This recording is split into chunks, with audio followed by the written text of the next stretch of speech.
Bonjour les amis, salam alaikum, azul mara fulawen, j'espère que vous allez bien.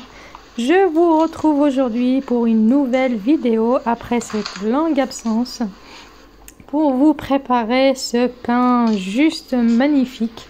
Du pain avec plein d'herbes et plein d'arômes, donc avec de l'huile d'olive extra vierge qui vient droit du bled.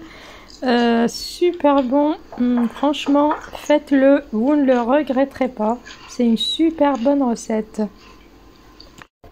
Franchement ce beau soleil m'a bien donné envie de couper la menthe et le basilic de mon jardin pour en faire du pain.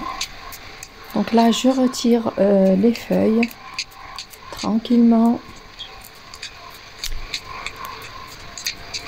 comme vous le voyez. Et mon chat qui se cache sous la table et qui m'observe, ça me fait de la compagnie. Là, j'obtiens à peu près la moitié du saladier, donc 2 feuilles de menthe et de basilic. Voilà. Je laisse sécher le reste, puis je frotte les feuilles entre mes mains pour en faire des herbes aromatiques à mettre sur mes sauces. C'est vraiment trop bon. Il faut bien évidemment laver la menthe et la frotter entre les mains pour qu'il ne reste plus de poussière ou autre. Une fois bien lavé, on égoutte les feuilles de menthe et de basilic et on laisse de côté. Pendant ce temps, on épluche 2 ou 3 oignons selon la grosseur.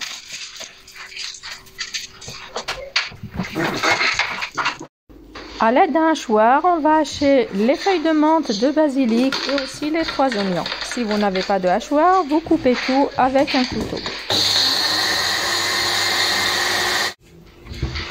Ou bien les couper avec cette sorte de couteau à double lame.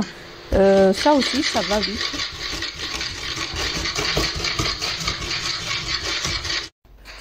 Là, je prends 2 bols de semoule. Vous pouvez prendre de la semoule moyenne ou la semoule fine. Ou bien vous mettez un bol de semoule moyenne et un bol de semoule fine. Je rajoute ensuite la moitié d'un bol d'huile d'olive.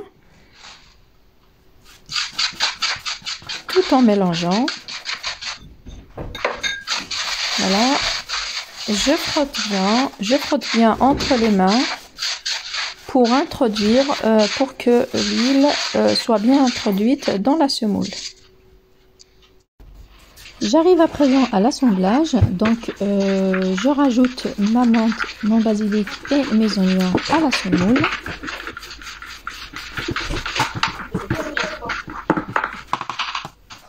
Puis je rajoute du sel. Donc là, c'est selon vos goûts et votre tolérance en sel. Donc moi, j'ai mis à peu près une cuillère et demie, une petite cuillère et demie. Puis je rajoute les graines de sésame.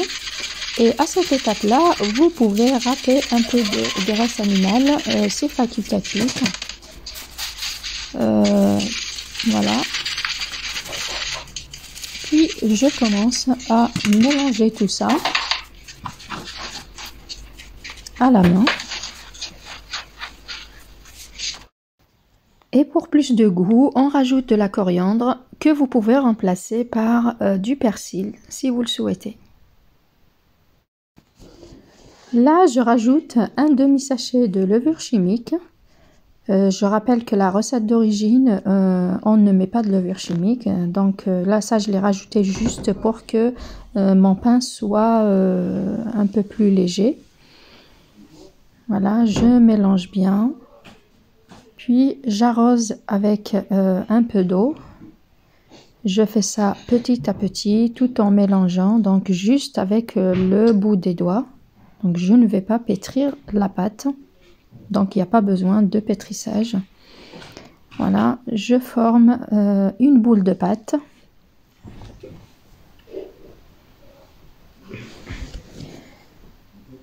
Et je la saupoudre un peu, donc j'aplatis à peine et je la saupoudre de semoule Donc vous pouvez la saupoudrer de semoule ou bien de semoule mélangée à la farine ou bien avec de la farine tout simplement.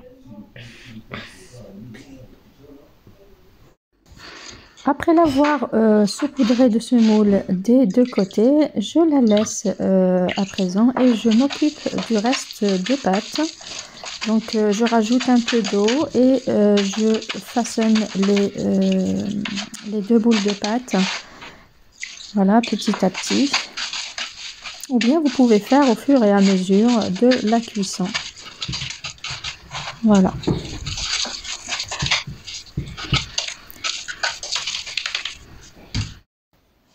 Pour le façonnage, c'est tout simple. Donc une fois qu'on a saupoudré de semoule, on aplatit la galette à la main ou à l'aide d'un rouleau à pâtisserie.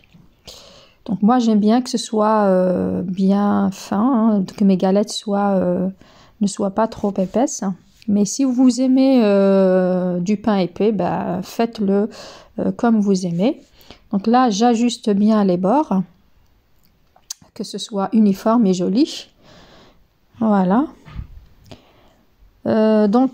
Soit vous la faites cuire entière, donc en galette entière, soit vous la coupez en 4 pour que ce soit plus facile. Donc pour les débutants, c'est la meilleure solution.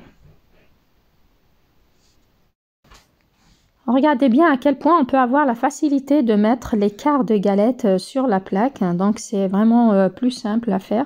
Ou si vous préférez mettre la galette entière comme je l'avais dit auparavant, ben vous aplatissez votre galette sur un papier cuisson et vous la portez comme ça sur la plaque. Si vous vous rappelez bien, donc j'avais coupé ma pâte en 3. Donc là j'ai obtenu 3 galettes que j'ai coupées donc en 4 morceaux. Et je les ai fait cuire, donc elles sont bien dorées, hein, dorées à souhait, comme on les aime tous. Voilà, voici la dernière. Bsahtkoum. Qu'est-ce qu'il y a de mieux que de déguster un morceau de ce pain-là en le trempant dans de l'huile d'olive bio? Qu'en pensez-vous les amis? Est-ce que vous le préparez dans votre région? Dites-le moi en commentaire. Voilà, c'est terminé pour aujourd'hui. J'espère que vous avez pris plaisir à regarder ma vidéo jusqu'au bout. Si c'est le cas, merci de la liker, de la partager et de me dire ce que vous en pensez en commentaire.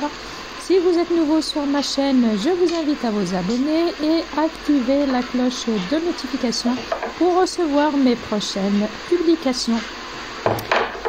Et merci de m'encourager à continuer à publier du nouveau et rien que du nouveau. À très bientôt.